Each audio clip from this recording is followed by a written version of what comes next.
ladies, gentlemen, distinguished guests and students, welcome to the 2014 Muresk Lecture. My name is Mitchell Hutton and it's my great pleasure to welcome you to this iconic Muresk Institute. I'm the Vice President of the student body as well as a student enrolled in the inaugural Charles Sturt University Bachelor of Agricultural Business Management degree being delivered at the CY Conant Institute. This is an exciting event on our calendar and we look forward to similar opportunities in the future. Firstly, some housekeeping. The toilets are located to your right on the ground level, outside, and emergency exits are at the top and bottom of the stairs. As some of you may know, this is the 22nd occasion the Muresk Lecture has been delivered, the first lecture being delivered in 1981. The purpose of recommencing this lecture is not to reinvent the past, but draw from traditions which have made this campus one of the premier agricultural education facilities in Australia. Location and facilities are some of the major reasons I've decided to enrol in the Bachelor of Agricultural Business Management degree at Muresk. I was studying in the city but I wasn't gaining a hands-on approach I was looking for. So when this course came up, I jumped on the opportunity and haven't looked back. I'd like to formally acknowledge the generous sponsors of this event, which are Lillard's, Ernst Young, Learmark, Jetty Port and Ferngrove Wriggle Wines. Please give them a round of applause.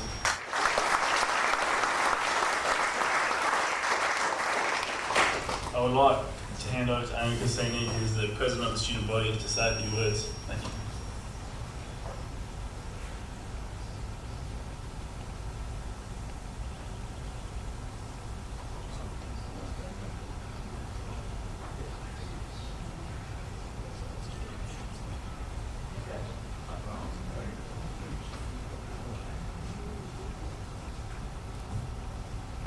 Good evening everyone and welcome. I'm the President for our student body as well as a residential assistant for the current cohort of Charles Sturt University students. My role as a residential assistant is to allow a clear pathway of communication between students, teaching staff, Charles Sturt University and Muresk Institute. It's been a wonderful experience for me. I previously studied a Certificate 4 in Agribusiness at Muresk, which has helped a lot with the transition to taking on the additional responsibilities as a residential assistant. This year has been an interesting one for the has been immense. We thank everyone who has supported us, be it either through scholarships, coming to give talks, or allowing us to visit your workplace. There has been 9 scholarships awarded for this year, amounting to $45,000 in funds to first year students.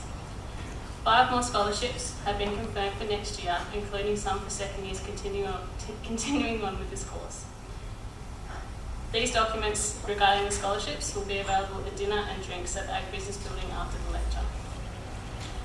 This year we've studied a range of subjects varying from business law to economics to soils and livestock. Within these subjects we have been on many field trips, including to Lindley Valley Port, the Perth Sheep Updates, Field Days in Meriden and an overnight trip down south a couple of weeks ago, which was incredible. The field trips make learning more practical and one of the reasons I decided to enrol in the degree being offered here. Our teaching staff have always shown support for our studies and on behalf of the student body we thank them for that. I also acknowledge on behalf of my fellow students that the CSU Bachelor of Agricultural Business Management degree run at Muresk, delivered by CY Conant Institute, would not be possible without the support from the Department of Training and Workforce Development and the transitional funding provided by the government from royalties for regions. So where is this course heading, you may ask? At this stage we have had 122 expressions of interest for 2015. It is now my great pleasure to introduce our very special guest speaker for tonight's proceedings, the Premier of Western Australia, the Hon Colin Barnett MLA. Welcome Premier and thank you very much for joining us this evening. Lectures are an integral part of the university learning experience. On behalf of the student body we look forward to your address. Thank you Premier. Thank you very much, Amy, for this invitation and for the welcome. Could I acknowledge Mia Davies as my cabinet colleague and other members of Parliament here, and also the staff and students of Muresk and former students who have been very passionate about ensuring this institute survives and prospers. As the owner of 100 acres near 2J with 70 Damara sheep, I feel somewhat unqualified to be presenting the 22nd Muresk Lecture. Those merino breeders amongst you probably think that actually disqualifies me, and you probably have a fair point. Look, what I'd like to do is not pretend to be a farmer. not to pretend to be particularly knowledgeable about agriculture, but just chat a little bit about my observations of the industry and some of the issues that surround it and what the future might hold. First, with respect to Muresk itself, it has been a very proud and important part of the history of agriculture in Western Australia.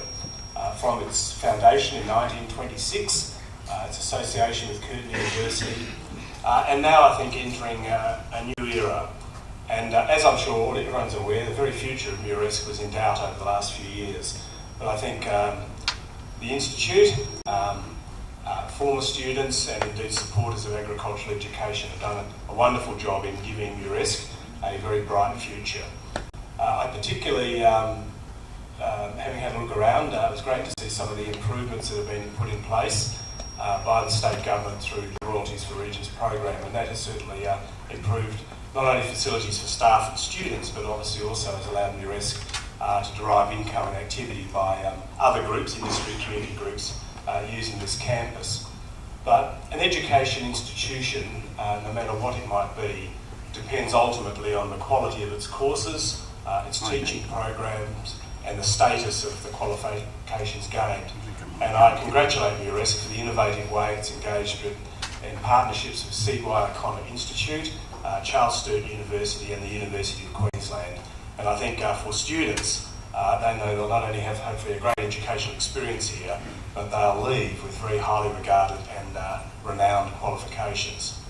I'd also like to acknowledge and thank some of my fellow members of Parliament who have jointly sponsored the Sir David Brown scholarships. And again, I think that reflects a sort of a public support for what is happening here. If you excuse my voice, I've got a rotten cold, so.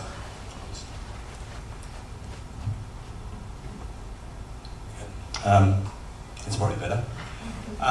Look, the history of agriculture, and I don't want to take you through what probably everyone knows, but it is interesting, and in thinking about what I might say, I did a little bit of reading about the agricultural history of this state, and it does give us a few lessons.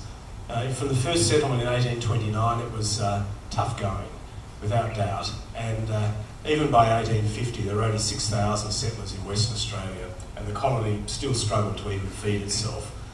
They reluctantly called for convicts to be sent.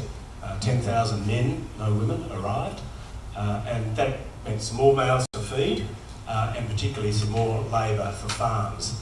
But even by 1890, the population of Western Australia was only 48,000, just a bit bigger than you can fit into Subiaco Oval. But development had spread into the south and into the wheat belt areas, and the pastoral industry in the north of the state was still fledgling, but getting underway. Then, of course, came the gold rush, which meant the population increased to nearly 200,000, so there was at least a bit more of a market for agricultural produce.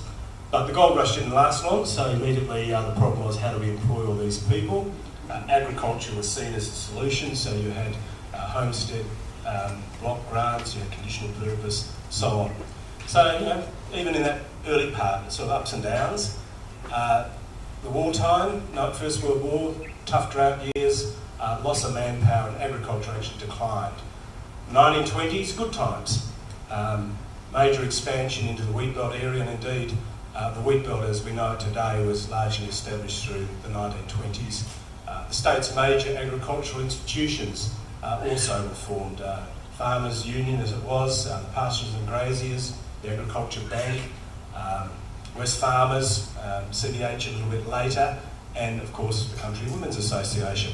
And those institutions that are still around today really formed around those early years, particularly in the 1920s. Then bad times, depression, Great Depression, the Second World War, bad years, and at that time many people simply walked off the land. Then we had the Second World War, and then the 1950s and 60s, probably the golden years for West Australian agriculture, with World Pound to Pound and all those sort of legendary things that were talked about. Also a massive expansion in clearing, development of the Esperance land. I think cleared land doubled over those 20 years, and the number of sheep trebled. So they were the good times where I guess farmers did well, farming families did well. And then almost predictably again came more bad times. In the 1970s, Britain entered the common market, so the market changed. You had wheat quotas introduced, then a bit later you had the wool stockpile became a mountain, all sorts of world recession, dislocation in the world economy. And so it's continued on, although probably the last years have been more stable in that period. I guess the obvious point is that agriculture, despite what it has achieved, has always gone through these incredibly cyclical shifts.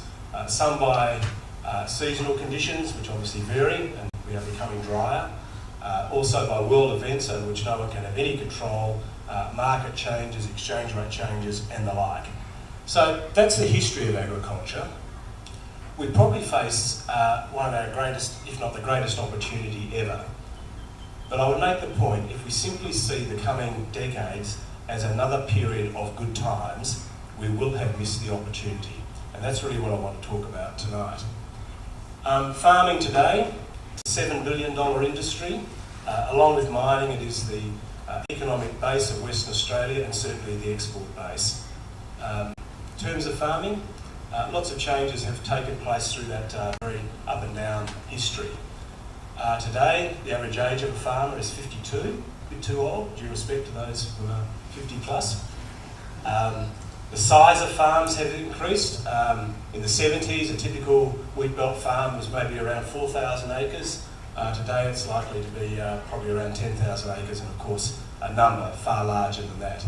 So bigger scale, less people, and an ageing workforce. From that $7 billion of farm production, about 80% is exported. So different than other agricultural producers around the world. We are almost totally dependent on export markets. We have a very small domestic market. That means the industry is just naturally exposed to world trends, part of the history that is there. We're also fairly heavily, in fact very heavily concentrated in key products, grain, sheep, cattle. And while production from here is highly regarded, and we've had long-term success in the market, and we are at the higher level or more premium end of those products, it nevertheless means that our agriculture industry is fairly narrowly based. Good in its areas, but not wide.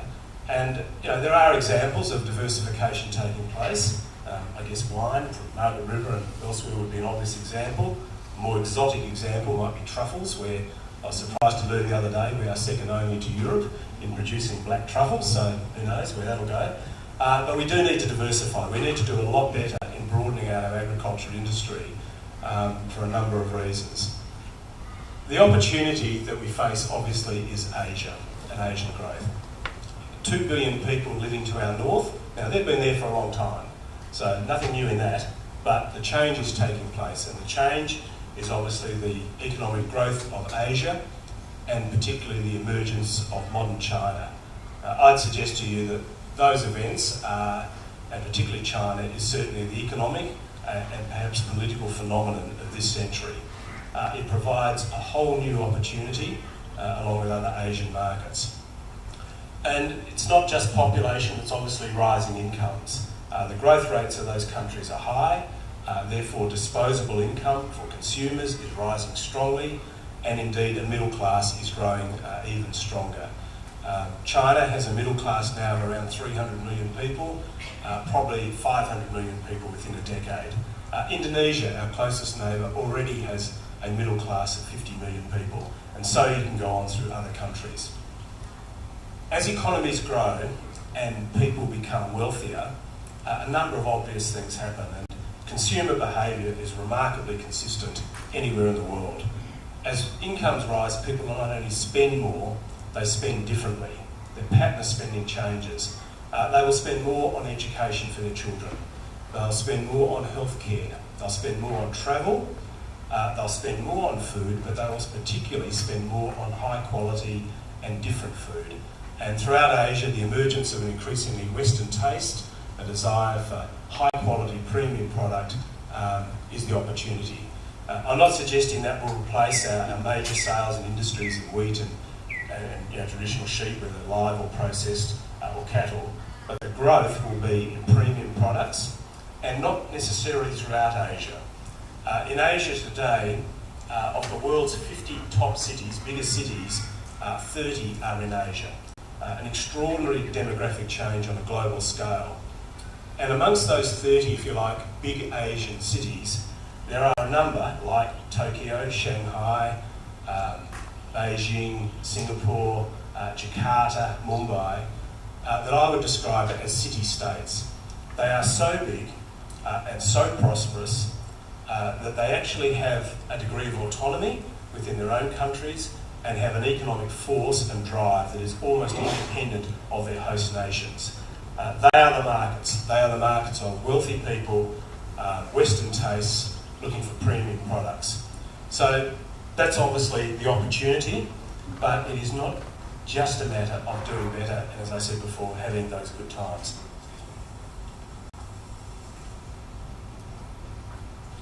So, in looking at that, I'd first like to sort of make some comments on what government can do, and indeed what the government role should be. I'll start first with the Commonwealth Government. I think the work that's been done over the last 12 months in reaching free trade agreements in Japan and Korea, and hopefully with China before the end of the year, is a very, very substantial improvement. It will lower tariff barriers into the markets at which we sell. It will reduce quota restrictions, but probably most important of all, it will raise the status and the profile of Australian agriculture, not only to the major distributors, but also down to the consumer level. So I think that's very important and provides an incredible backdrop.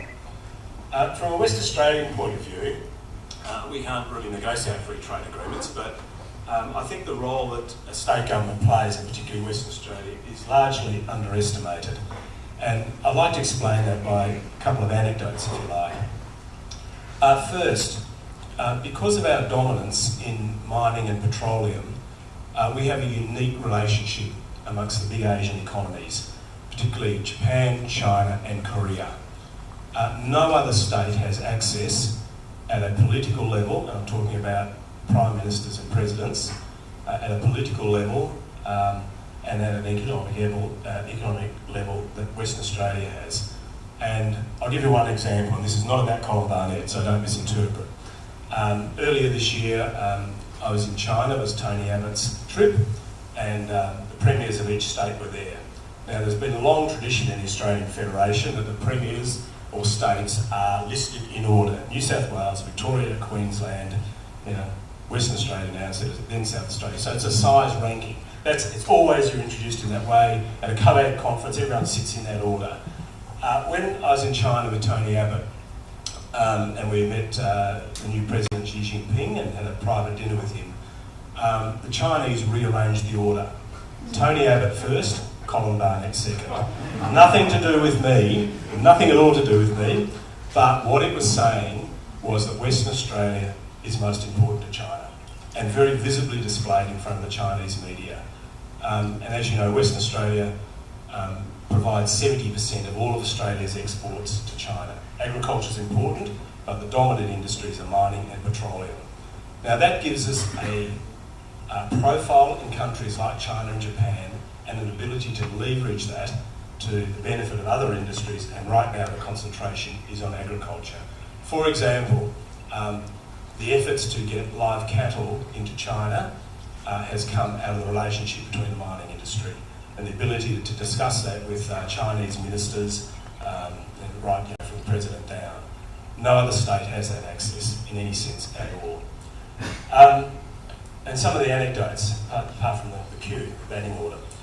And this may surprise some people in agriculture, because we keep telling ourselves we're the world's best farmers, and I'm sure we are, but there's a lot of competition out there, particularly from South America, and there'll be from other emerging areas, North America as well, obviously. Just some of the comments that I've been told in the last few years. The Korean Prime Minister, meeting him in Seoul, and he said to me, we only have 2% self-sufficiency in agriculture. We know about Australia, we know about Western Australia. You don't do enough to sell into our economy. We want to buy more from you. You're not visible in the marketplace as the South Americans are. Japan Deputy Prime Minister. We Japanese people put a very high value on the quality of food. And where grain comes from, horticultural products. They're very interested in animal welfare, the way animals are treated, in preparation of meat or whatever else. And again, he said, look, where Japanese consumers are distrustful of a lot of the production that comes out of Southeast Asia, Australia is not doing enough. You should have a far bigger share, and we want you to have a far bigger share of the Japanese market. In China, I've probably done that China, in the Gulf states, the Saudi Arabian Minister for Agriculture comments to me. First he claimed that we sent them all the old sheep. I don't know it's true. That might have been a bargaining point. But he was referring to that period when, under the Gillard government, the ban on live exports was put in place, and the SCAS requirements. And he just simply made the point that this is offensive to us, and therefore we react. The Saudi Arabian sheikh that I met on the same trip went a little bit further. He said, look, we can understand what Australia is saying about animal welfare. And he said, we think we've got a modern industry, but we're not perfect. And I said, well, Australia's not perfect either. And he said, but the reason that the Saudis used to import over 1 million sheep and today don't import a single sheep from Western Australia, he said, is not because of SCAS. Not at all.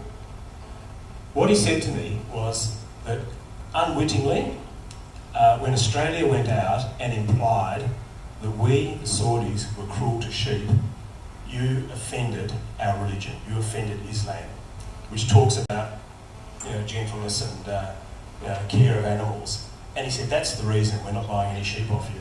And basically, until Australia apologises and corrects that, we won't. And he said it is a religious, political decision, not an agricultural or food supply. And the stories go on. The point I make is that politicians talk to each other. We talk to each other at a local and state level, federally, but internationally, politicians will be very open to each other. It's a bit like honour among thieves. And they will tell me things about how agriculture is perceived that they wouldn't say to the industry.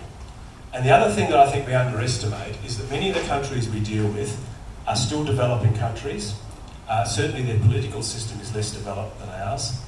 And they have a slightly different agenda. And most of the decisions made will be made by government and political leaders. And we can forget that. We can forget that, and we can easily unwittingly offend people.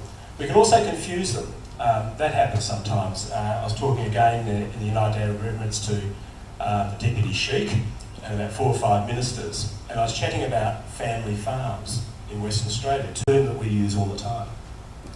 And I noticed strange looks across the room at me. I couldn't work it out, then it suddenly dawned on me.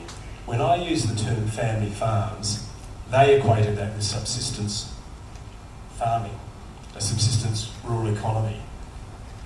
And that's at the ruling level of their government. So the term was wrong. We understand it. They thought this is subsistence, backward farm production. Even a quirkier one, I'll finish with this one. A few years ago, Mr. Xi came here from China. He was number 4 in the Chinese government at the time. He arrived in 2 jumbo jets, and I met him at the airport at midnight when he arrived, and then there was an event at breakfast the next morning. The first thing he said to me, he said, I'm really impressed with Perth. And I said, well, why? And he said, well, I woke up this morning and pulled the curtains back and looked out, and there was a beautiful river, clear blue sky, lovely clean city. And I said, well, what did you expect? And he said, well, this is a mining state. I thought I'd see mines and smokestacks and... but even more beyond that, and this is the point, he said, Western Australia. He said, in China, the context of the word West is backward. And it made me wonder, when we promote Western Australia, unless we're talking to people, we're probably giving the wrong message, because Western China is backward compared to the coastal areas. So we've just got to be so careful in how we market. Anyway, to move on. So I think that international relation is important, and I think your industry should use it more, as probably the mining industry does. Other areas of government role, I think from a state level, certainly infrastructure is important. And I think the days of farm crisis handouts and rescues have gone. They're part of our history, but they won't be part of our future. But the government does have a legitimate role in developing infrastructure to conserve the industry and therefore hopefully bring costs down and improve productivity and competitiveness. And I think this government's doing a pretty good job in that regard, if I can say so. The biggest investment is obviously Ord Stage 2, where Western Australia spent $220 million on what will double the size of the Ord project. And it's significant that a Chinese developer is coming in, clearing and developing that land. That's seen as very prestigious in China, that we've actually welcomed the Chinese in to take on the land and do the development. And that is understood right through Chinese government, something they thought would never happen, something we can use to our advantage. Also the new sale yards at Muresk and Katanning, the improvement in water supplies into Carnarvon, work that Mia's doing now and trying to improve and get better access to water through the Kimberley and Pilbara regions. They're roles that government should undertake because they're not going to naturally happen from the industry at all. Science. I've taken on the portfolio of science, not because I know much about science at all, but I think science is an area that will tie different sectors of our economy together and give us a common bond, if you like, in developing our international relations. Agriculture, science-based industry. Mining, petroleum, equally extraordinarily strong in science. We've got a history of medical research, where we basically hit out well above our weight. Similarly, ironically, our openness means we're going to get the world's biggest radio telescope developed here. We've got biodiversity and the like. So science, I think, is an area that we can push in all sorts of ways. In your industry, terribly important. I think the Department of Ag has got a good record in science work, and the state government's recently announced a further $20 million to go into grain research to develop higher yielding grains, frost resistant, disease resistant, drought resistant and the like. The Department of Ag facilities are a bit Dickensian, so we do intend to finally solve the issue of the facilities of the Department of Ag. A lot will move out into this area and to have world-class science research, world-class scientific facilities. There is a job to be done in lifting our science capacity, particularly in agriculture. The other area, an area of natural advantage, is our biosecurity. Being an island nation is a huge help in that regard, and in Western Australia our separation, I guess, from the East Coast is also important. In China, the reason I think we will be the first to get into the Chinese live cattle market is because of the absence of blue tongue disease, which I don't know what it is, but I know we haven't got it in the southern part of the state. And the Chinese, that is the issue they raise repeatedly. They're incredibly knowledgeable and informed about that. When I had a discussion with the Chinese science minister about 2 years ago, he made the point to me that the two biggest issues in China for the new government under Xi Jinping was improving air quality. The second one was improving food safety. Not reliability of supply or quantity, but safety. And that was the result of an issue you may recall where some contaminated baby powder in China had led to the death of 6 babies. Now you would think in a country of 1.3 billion people that wouldn't be a big deal in a relative sense. But when you have a policy of 1 child per family and a China that looks in on itself, China is not an outward-looking country. The concept of sort of middle China might mean something to some of you. The Chinese very much focus on their own welfare, their own people and their own country. That caused massive national outrage and therefore the policy was safe, clean food. That is an immense advantage to us in the marketplace. And again, that's where I think government's got an important role to play in terms of quarantine, biosecurity, and as a government we're also going to be putting a fair bit of money into that area. Trying to think what other areas will be, but they're probably the major areas. I think don't underestimate international relations and the role of government in developing countries where the political leaders do make all the decisions. Infrastructure important, research important, biosecurity important. Now, to conclude, I'd just like to make a couple of comments about what this might mean for the farming industry. I know there is great affection to the family farm, and I don't think that's going to change radically. Other industries also have their cyclical ups and downs like farming does, but no other industry has the experience which is so personal. And that's something I've been struck with since I've been a Premier. As I say, I've got no particular background in farming, but I remember during the drought year 2010, I think it was, and I went out and went through some of the sort of eastern wheat belt area. And I hope I don't give away any confidence or embarrass anyone, but the one memory that sticks in my mind most was I went to a farm with a miserable looking crop. A young farmer, very enthusiastic, wife and children, almost the perfect image of a perfect Australian farming family. And we walked out on the crop, and the crop was obviously going to yield very little, but the young guy was enthusiastic, and this was a bad year and things would be better. So full of confidence, and I admired him. We then walked out from the centre of the paddock back to the road. His wife took my hand. I knew she didn't fancy me, so... and then she took my hand again, and I said, "What's going on?" And she said, "He's not coping. He's just not coping." And what you saw was bravado confidence that is not there. And that's what one of the big differences in agriculture. It is personal, it's the family home, it can be a farm that's been in the family for years. But there will be change, and this is the point I wanted to make.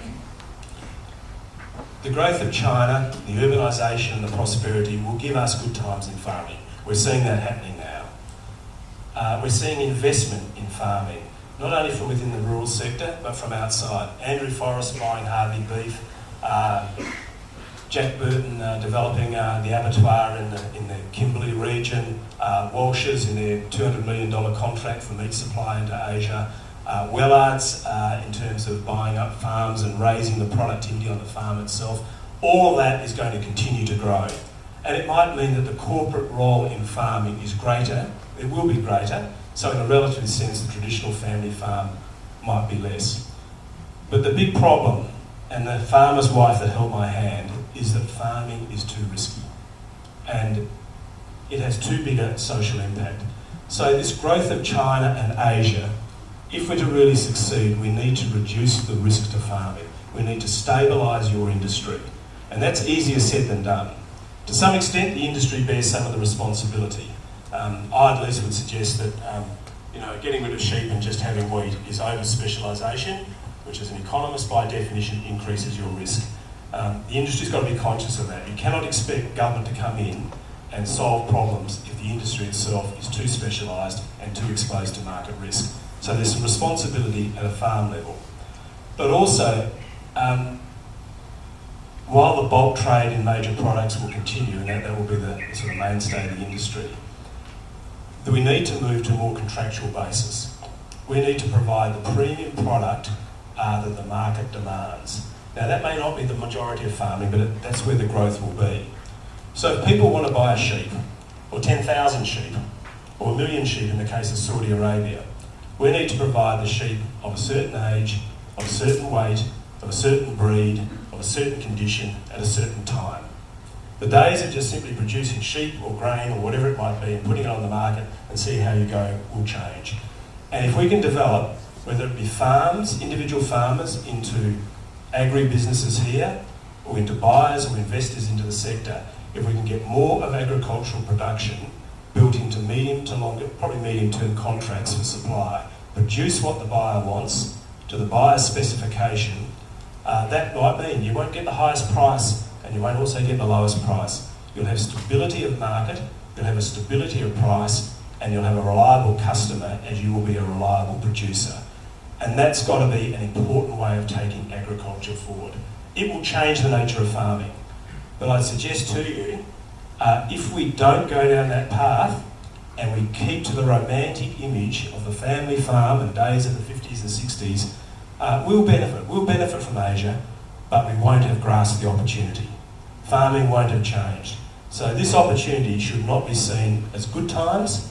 They will be, but not just simply another good time period. This is a great chance for farming to really take a step up to a higher level in terms of productivity, security of financial returns to farmers, market access, huge international investment. And I think that's a challenge for farming. I think it's an exciting time in your industry, and I hope it succeeds. So thank you for having me here to present the 22nd Muresk Lecture. And again, congratulations to Muresk and its partners on what I think is going to be a very bright future, and I wish the students well. Thank you.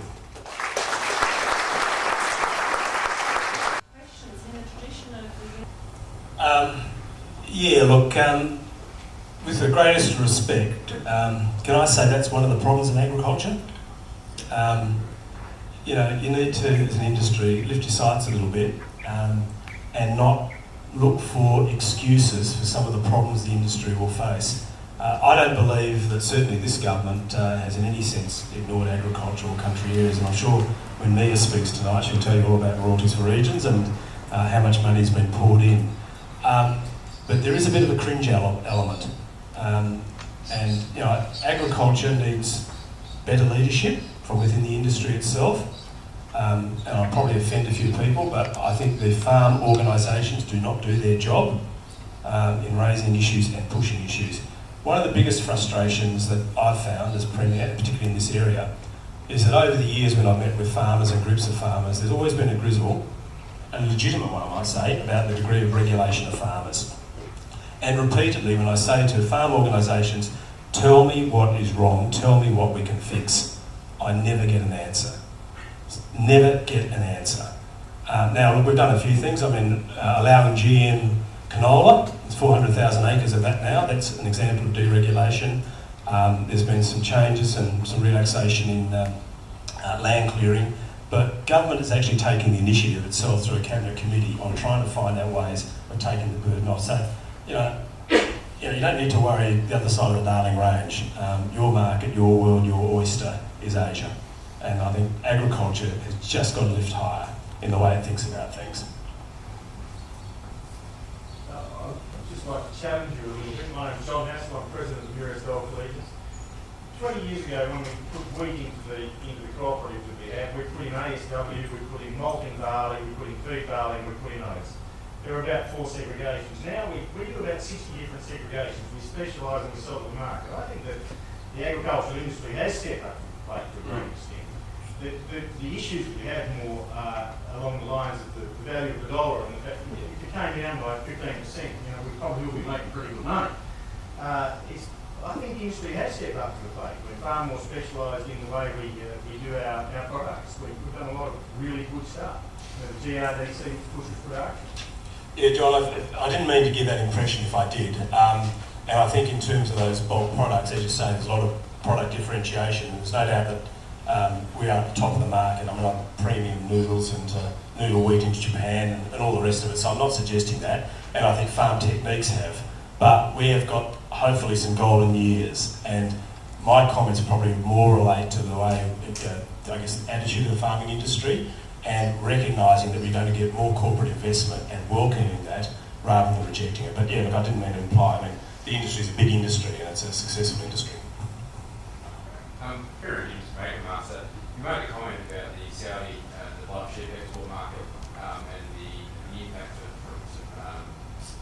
animal welfare groups, decisions that were made to be abandoned them, they no longer buy. Yep.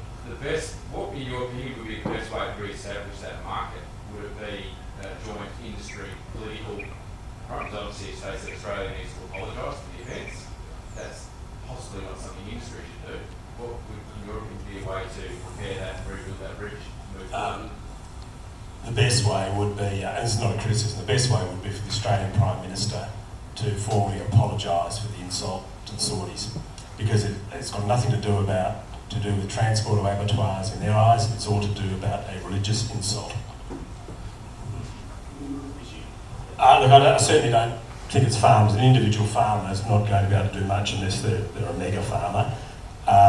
And I think government, particularly with free trade agreements, is doing well, and in the West Australian context, I think it's the relative underdevelopment of the agribusinesses, the traders, is the problem. And not the problem, I mean, there's lots of good success stories, but that's the sector, the processing, the distribution, the marketing, the contracts, and for them then to contract with the farmers to produce what they want. That, I think, will be the biggest change in farming. I'm not in any way competent to comment on farming techniques. I think we're good in that. Although, again, I'm sure, with investment into farms and into markets, you'll probably find the productivity on well-run farms can actually increase quite significantly. Mr. Barnett, I'd just like to point out that a lot of your talk was focused on farming and farmers, and the fact that this institute here is actually focused on the entire food supply chain. It looks at agribusiness and all of those corporates you were talking about, and it's going to be the source of the people who are going to make those changes that you've been talking about. Yes, and I think having high quality agricultural education and the particular, I guess I'm thinking of the Bachelor of Farm Management, is that correct? Is that right? So it's close enough, okay. I mean, that's good, and people who graduate from that won't necessarily obviously go back and work on a farm. Some will, but probably most will end up in agribusiness, and they'll have both the knowledge of agriculture and first-hand experience, and also have business skills to do so. I mean, that, I think, is the exciting part of the industry that's to come, and I just urge farmers not to resist it as some sort of corporate erosion of the family farm. To get into contractual basis will take away the need and the stress to a large extent in agriculture. You've got a chance to deal with that. You can't have people with a degree of depression and stress that happened a few years ago, and no doubt will happen again. We need to stabilise the industry and give it long-term security.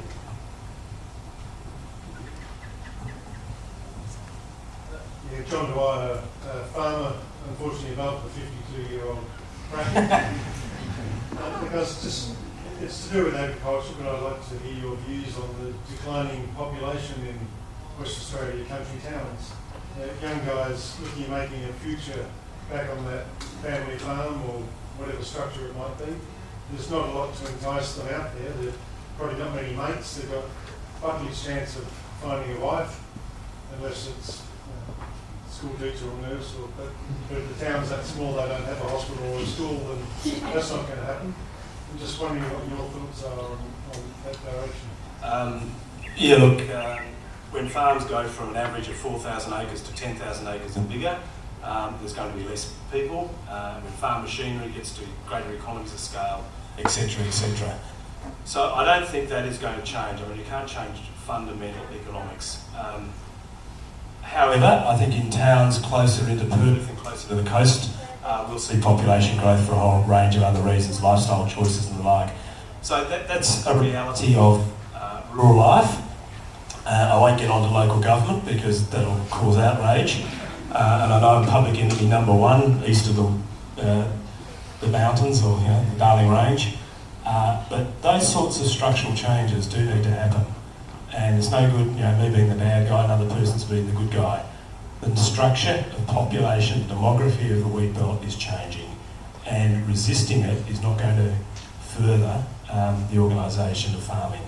So I know that's not popular to say that, but it is absolutely inevitable as night follows day. And I think more younger farmers, including people like yourself who are probably just over 50, I think you need to stand up and take a bit of leadership in your communities. We're not, the wheat belt, as I said, and as you know, developed in its form during the 1920s. We will not recreate the 1920s. That's gone.